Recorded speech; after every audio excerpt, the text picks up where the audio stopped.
বিসমিল্লাহির রহমানির রহিম।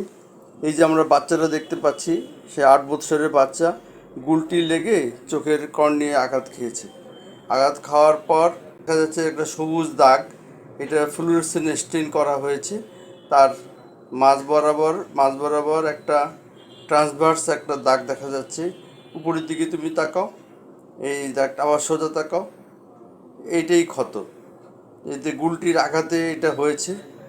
তার দৃষ্টি কিছুটা কমে গিয়েছে, ভিতরে একটু রক্তক্ষরণ হয়েছে।